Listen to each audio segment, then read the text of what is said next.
My name is Sean Markham, and this is my problem solution speech for childhood obesity in America. America's kids are getting larger than they have ever been before. Um,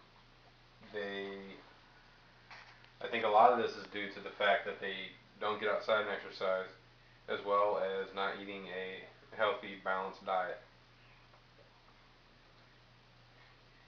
While you're listening to this, a natural question for you to ask yourself is, do your children get out and eat a healthy diet as well as get out and exercise? If you're honest with yourself, the answer will probably be no or not as much as they should. Um, and I think that's probably an answer that a lot of us would have, that we probably could do more to be a little bit healthier in our lifestyle. There's some major health risks that are associated with overeating, not eating healthy, and not exercising. Um, some of these diseases are heart disease, stroke, hypertension or high blood pressure, diabetes, cancer, gallbladder disease, as well as other various respiratory problems. Uh, these can all be fatal in and of themselves, but what you'll see is a lot of people have a combination of these things. Working in the emergency department, I can tell you that we see this all the time. There's the majority of the people that we see in the emergency room have one of these issues, if not a combination of those issues, which can lead to them taking a huge amount of medications to try and keep these things under control.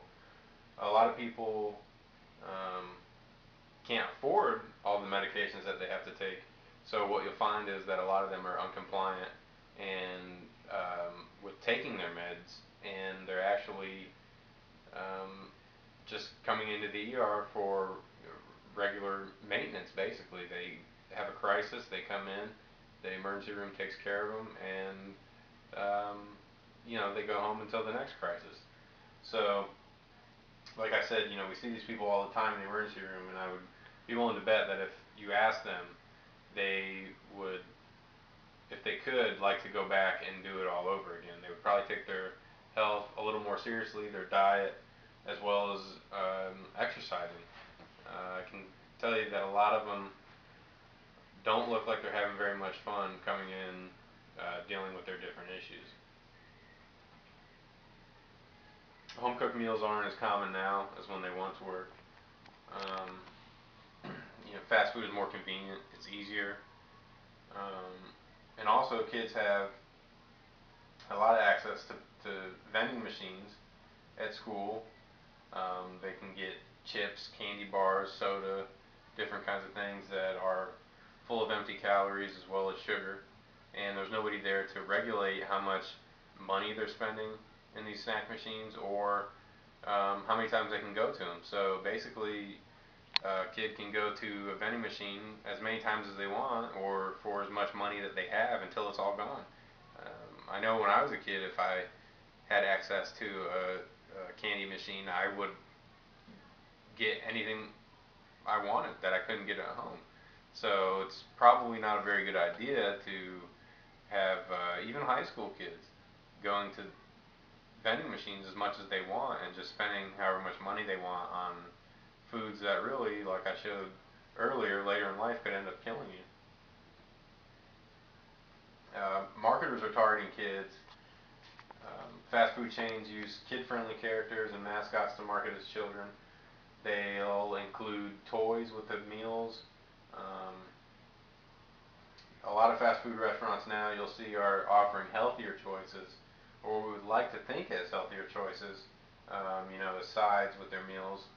But if you look at the nutritional information or the caloric information, a lot of them aren't a whole lot better than the choices that we had before. But I guess it's a step in the right direction, and people have started to realize, that the things that were in the meals before weren't all that healthy. They probably stopped going to the fast food restaurants as much, and in turn, the fast food restaurants started offering different, healthier options for people to get people going kids can influence their parents to spend money. Sometimes parents will give in and allow their children to eat fast food or pizza to spare arguments and frustration. Um, and I think if you ask a lot of parents, they probably enjoy the fast food or pizza just as much as their kids do. Um, I'm not gonna lie, I like to eat pizza, um, but in reality, it probably shouldn't be a common practice that we give to our kids for dinner. Um, by the age of 3, a kid can recognize 100 brand logos, which is really amazing if you think about it. That a 3-year-old kid can recognize 100 different brand logos. They can place a shape. They can correlate it to a product just through advertising, just watching TV, seeing television commercials. They know that they want that because it looks cool or it looks fun, and they'll nag their parents until their parents give in and spend the money on whatever they want. Um, One of the things that I thought was interesting when I was doing research for this project was a quote from a marketing executive that said, "We're relying on the kid to pester the mom and buy the product rather than going straight to the mom." I thought that was interesting because these marketing companies have obviously spent a lot of money and done a lot of research on what the best way is for them to make money. And what they found is that the kids are the key to their parents' wallets. And they spend a lot of money on helping influence what kids want. So I've given you some of the problems associated with overeating and not exercising, which can lead to childhood obesity, which can in turn lead to greater health risks. So some of my solutions are exercise, playing outside, sports, PE in school, limiting access to fatty foods, preparing home-cooked meals and packed lunches, and drinking more water and less carbonated beverages and juice. Kids need to get outside and exercise and play. There's no substitute for them going out and running around and burning off calories. They also need to eat a healthier diet. They need to eat good home-cooked meals, foods that are high in protein and healthy carbohydrates. And being overweight can also lead to, negative self-image. And studies have shown that exercise can actually be more effective than some antidepressants, which for a lot of kids or young adults is very important. It also will lead to better grades. Exercising and eating a balanced diet can help children with focus and concentration. And according to the Dairy Council of California's website, studies show that kids who eat a healthy breakfast before school actually perform better than the kids who don't.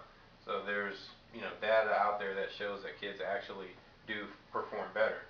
There's also many other reasons that I didn't mention. Those were just a few examples of the reasons and the benefits of why you should encourage your children to cut out junk food, and there's so many more.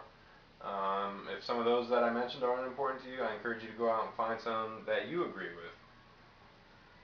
And your kids will thank you later on in life. They might not know now why they're doing it, but later on when they are healthy and they don't have to take a ton of medicine, uh, if they're good kids, they'll say, "Thanks, Mom and Dad. I appreciate you making me eat and live healthy."